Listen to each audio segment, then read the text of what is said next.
இயேசு கிறிஸ்துவின் நாமத்தினால் உங்களுக்கு என் அன்பின் நல்வாழ்த்துக்கள். இந்த நாளில் இந்த வேளையில் கூட கர்த்தருடைய வார்த்தையை பகிர்ந்து கொள்வதனால நான் கர்த்தரை ஸ்தோத்தரிக்கிறேன், துதிக்கிறேன். இந்த நாளில் கூட நீங்கள் ஒரு வேளை நினச்சிட்டு இருக்கலாம், என்னெல்லாம் யார் நினைப்பாங்க, என்னெல்லாம் நினச்சி யார் எனக்கு நல்ல ஒரு வழியை காட்டுவாங்க, எனக்கு யார் நல்ல ஒரு இடத்தை காட்டுவாங்க, ஒரு ஆசீர்வாதமான வார்த்தை யார் சொல்லுவாங்க அப்படின்னு நீங்கள் நினச்சிட்டு இருக்கலாம். ஆனால் ஆண்டவராகிய இயேசு கிறிஸ்து நம்மளை நினைவாக இருக்கிறார். அவர் நம்ம நினச்சிக்கிட்டே இருக்கிறார். என் மகன், என் மகள், இவங்களை நான் உருவாக்கினேன், இவங்களுக்கு ஏதாவது செய்யணும்னு சொல்லி அவர் நினச்சி கொண்டே இருக்கிறார். நம்ம தான் வேறு நினைப்போடு இருக்கிறோம். அவர் நம்ம எப்போவுமே நினச்சிக்கிட்டு இருக்கிறார். அவர் நமக்கு நன்மையானதை செய்யும்படி அவர் எப்பொழுதுமே அவர் நினச்சிட்டு இருக்கிறார். அப்படி ஏதாவது ஒரு வசனம் இருக்கா? அந்த வசனத்தின்படி நம்ம தியானித்து அதுக்காக நம்ம ஜெபம் பண்ணுவோம். நீங்கள் விசுவாசத்தோடு இது கேட்குற ஒவ்வொருத்தரும் நீங்கள் விசுவாசத்தோடு நீங்கள் ஜெபம் பண்ணுமா? நம்ம சேர்ந்து ஜெபம் பண்ணும்போது கர்த்தர் நிச்சயமாகவே நம்ம நினச்சி நம்மளை அவர் ஆசீர்வதிப்பார். அப்படி ஏதாவது ஒரு வசனம் இருக்கான்னு சொல்லி பார்க்கும் பொழுது சங்கீதம் 115 அதிகாரத்தில் 12வது வசனம். சங்கீதம் 115:12.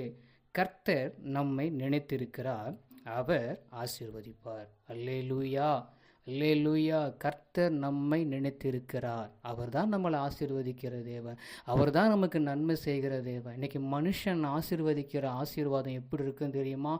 வாயில் ஒன்று, அதே போல் மனசில் ஒன்று வச்சு தான் இன்றைக்கி ஆசீர்வதிக்கிறவர்களாக இருப்பாங்க.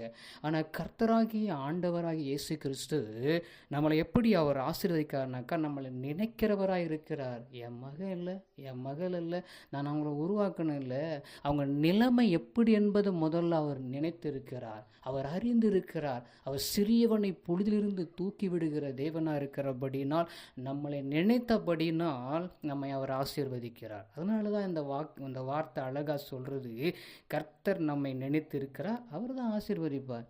அவர் தான் நமக்கு நன்மை செய்ய முடியும். வேறு யார் செய்ய முடியும்? நம்ம நினச்சிட்ருக்கவங்களாம் நமக்கு நன்மை செய்ய முடியாது. நம்மளை சபிக்கிறவங்களாக தான் இருப்பாங்க, நம்மளை தூசிக்கிறவங்களாக தான் இருப்பாங்க.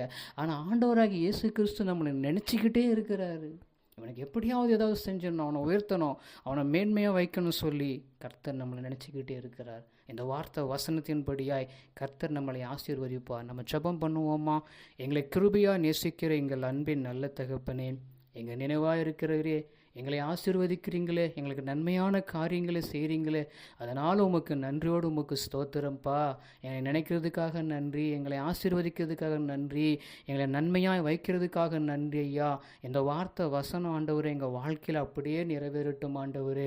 என் கர்த்தர் ஆண்டவரே, நீங்கள் அற்புதம் செய்யுங்க, அதிசயங்களை காண பண்ணுங்க.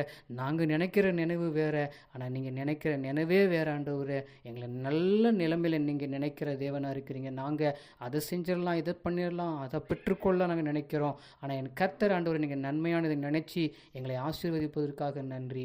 நீங்களே பொறுப்பெடுங்க, ஆசீர்வதிங்க. இயேசுவின் நாமத்தில் ஆமென். இந்த ஜீசஸ் பிளெஸிங் வேர்ல்டு நீங்கள் அநேகளுக்கு சொல்லுங்கள். அதே போல் லைக் பண்ணுங்கள், கமெண்ட்ஸ் பண்ணுங்கள், ஷேர் பண்ணுங்கள், அதே போல் சப்போர்ட் பண்ணுங்கள்.